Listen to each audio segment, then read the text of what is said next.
Okay, in previous session we have seen design of spigot, correct? And for that we have calculated tensile, crushing and shear failure in case of the spigot. Now we'll move toward the socket. Socket is the left hand part. So I hope you remember the diagram. So I'll show you. So this is the socket. It has having a rod which we have calculated. We have designed already. Now we'll have to find out the dimension of this. That is D1. And this slot with respect to collar diameter we are going to calculate, that is D4. Clear? So this will be about the socket, and this part we are going to design. So here again three kind of the stresses. One is tensile, crushing will occur in a slot and shear will occur at the breakage of this from collar end. Clear? We'll see one by one. Now in case of the socket there is a very important part. In case of the socket I have mentioned over the three kind of the stresses and their distribution occur on the particular area. So first will be tensile, figure A. You can see figure A. Tensile. Now while applying the load, see force is acting on a rod, and that by taking the cross section YY, in case of the side view you will realize that D2 is the diameter of spigot or internal diameter of socket. We have seen in the notation. And D1 is nothing but the enlarged diameter of socket. So first of all I'll write to calculate tensile stress. To calculate tensile stress. So while calculating tensile stress I need to consider figure 1, which shows that it is having D2 inside diameter and D1 is outside diameter. So I will have to write sigma T is nothing but P by area. Now here is the question, area is important one, therefore I will have to directly write sigma T is equal to P by area. You can see it has having circular cross section with respect to diameter D2 and D1. So I'll write pi by 4. D1 is bigger one, D1 square minus D2 square minus, because it has having some thickness with respect to diameter with slot, it has having some thickness. So I will have to write it is D1 minus smaller one D2 into thickness. So this will be the area for calculation of the tensile stress which is occur in the socket, and that's shown in first figure. I can simplify this. I'll write P is equal to, so sigma T into pi by 4 D1 square minus D2 square minus its thickness with respect to diameter, equation 1 in case of tensile stress. Is that clear? I hope you understood this. This is very important because that equation we have not directly taken from anywhere. We'll have to consider the diagram, and through that we'll have to calculate this with respect to area. Clear? So this is about the tensile. I hope you understood this. Now next stress is shear failure. As like a spigot, we'll see shear failure. So shear failure is tau. Now for the shear failure we need to consider, see figure number B, shear failure. Shear failure. So shear will occur from right side end, because that area from the slot with respect to end is very less and there might be chances of the breakage. You can see the shear area this much, and inside you they have shown the D4 is the diameter of the socket and inside diameter D2 is diameter of the spigot or internal diameter of socket with respect to C as a thickness of that particular column. Clear? So I can say shear failure, shear is nothing but force by area. Now here I will have to write force as it is P. Area is important. Which area? See, D4 is the maximum, D2 is minus, that is minimum. I will have to write D4 minus D2 with respect to thickness, that is C is mentioned for the socket. So C. But in case of the shear failure, I told you the shearing of the quarter strip is situated in between this, and quarter strip will break in case of the failure, will break in three parts. As I told you, when any component or element that can be break in the three parts due to the load condition, that we called as a double shear stress. That's why I will have to multiply by 2. So this will be your second equation in case of shear failure occur in the socket. See, that is crushing failure or crushing or compressive failure. Crushing failure. So it can be denoted by sigma C. Diagram. Crushing failure, I have mentioned over here. See, it will act on the slot. Of course, crushing will act on a slot as we have seen in spigot also. So for the slot, what its dimension? It is having d4, d2 with respect to thickness. So I can say crushing failure is nothing but P by area, and again P by area is nothing but from the diagram d4 minus d2 into thickness. That will be your equation number 3. Is that clear? Very simple. We have developed the equation from the diagram for case of the socket. I hope you understood this tensile, shear and crushing. Clear? Now last part that we can say, this is a quarter strip which you can see here. This is strip which is situated over here. It is having width B, correct? Top side, bottom side. It is having length L.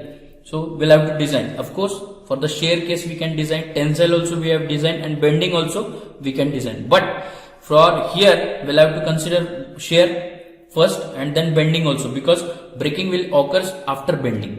That's why we'll have to consider shear and then bending. So I'll tell you one by one, which is situated at the center and which will be the bonded between, which will create a bonding force in between socket and spigot, which will connect that two parts. Therefore, quarter strip design is important.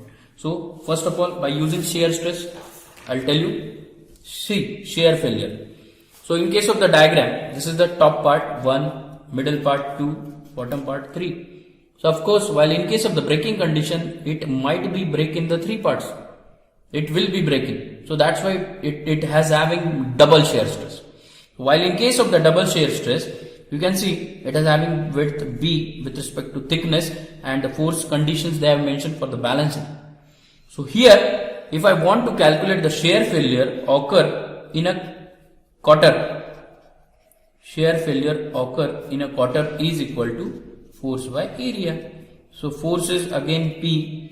Now area is very important, that is B is the width with respect to thickness BT. Correct? This will be the area, but as the quarter will break in 2 parts, so there will be multiply by 2. This we can say double shear. Double shear. Correct? That's why 2 comes in picture.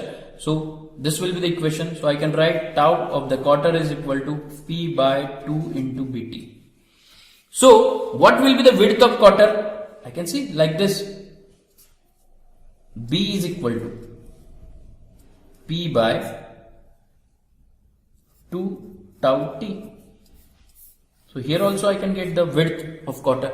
So this will be the first thing, very important. Now the question is that we'll have to consider the shear, we'll have to consider also bending. So in our case, we'll have to consider bending. So for bending, what will be its thickness? That is small b, that we need to calculate. So that we'll have to check. See, this is the diagram. The quarter strip is situated over here horizontally and the load conditions are given. So you can see, if I consider y, this will be the distance and d2 is the diameter of spigot, whole distance of the length of this, that is diameter of socket d4, and the load p by 2 acting equal and opposite acting from the bottom side also, and it shows by considering, by assuming this condition, x is equal to, see here is the x is equal to 1/3 of y. It's 1/3. So if I consider 1/3 of y, so then y means what? Y is nothing but d4 minus d2 divided by 2. d4 minus d2 divided by 2. Correct? So I will have to write y is equal to d4 minus d2 divided by 2. So half part divided by 2. So if I multiply 3 into 2, 6. So d4 minus d2 divided by 6. That will be the x value. We have considered this for the bending because load is acting and we are considering for bending. This is for bending. Is that clear? Now in case of the bending, this will be the calculation. Now we know bending stress means what? Mby by I. So y is nothing but neutral axis distance. That we'll have to calculate. That is neutral axis. The main width is b. So b by 2. I is the moment of inertia. See, moment of inertia, we'll have to calculate, this is the rectangular cross section. So I will have to calculate TB cube by 12. Correct? So why I told you, moment of inertia I told you in case of the bending. Now there is a question, what is MB? Bending moment for this case. So we'll have to calculate that. So MB is nothing but force into perpendicular distance. So see, MB is equal to force. We'll have to consider P by 2. Correct? Equal and opposite. P by 2 into D2 by 2 from the center. D2 by 2. From center I will have to take P by 2 in bracket D2 by 2 plus X. This will be the value. I am taking this line and right side. Correct? D by 2 plus X minus. So this will be the one force minus equal and opposite P2 by P by 2 into Z. P by 2 into Z. Is that clear? Again I'll explain. MB is nothing but force into perpendicular distance. Force is P by 2. I will have to consider with respect to center in bracket D2 by 2 plus X minus equal and opposite P by 2 into Z. So I have written over here. Now X value we have calculated here, D4 minus D2 divided by 6. So I just put here the value. So I'll get this equation. P by 2, D2 by 2 plus X value D4 minus D2 by 6 and P by 2. Z value is 1/4. Z value is D2 by 4. So Z is 1/4 of D2. We'll have to consider. So 1/4 of D2. So we'll have to write and convert. After converting this equation, I'll get this one. So this will be the bending moment. Correct? So all the things bending moment I will have to put Y and I. After putting this, I'll get this equation.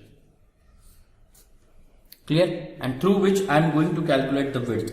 B is equal to. So B cube, B get cancelled. So B, it means whatever be the answer, that should be in the square root. Correct? So here, of course, we need to calculate this width. We need to calculate this from this diagram. You can say 12 and all that. So we'll have to maintain this term as it is. So I will have to write 3P by T into sigma B. So here sigma B is nothing but we'll have to consider tensile also. No problem. Okay? In bracket D2 minus 4 as it is plus D4 minus D2 divided by 6. So this will be the equation through which we'll have to calculate the B, that is width of quarter, it is in mm. Now we have calculated two kind of the B. Here also, this is one and here also. So which one we'll have to select? So always remember, this is from the shear failure, this is from bending failure. So whichever be the maximum value, that need to select. That we'll have to select, and that will be the B, that is width of the quarter strip for sustaining the load, it is in mm. So likewise we'll have to design in case of the quarter. So in this session we have seen the socket design, tensile how it occur, shear how it occur, crushing how it occur. After that we move toward the shear failure occur in quarter strip. After that, if there is a bending, what will happen? So bending we'll have to see in the structure, and we'll have make some assumption x is equal to and z is equal to.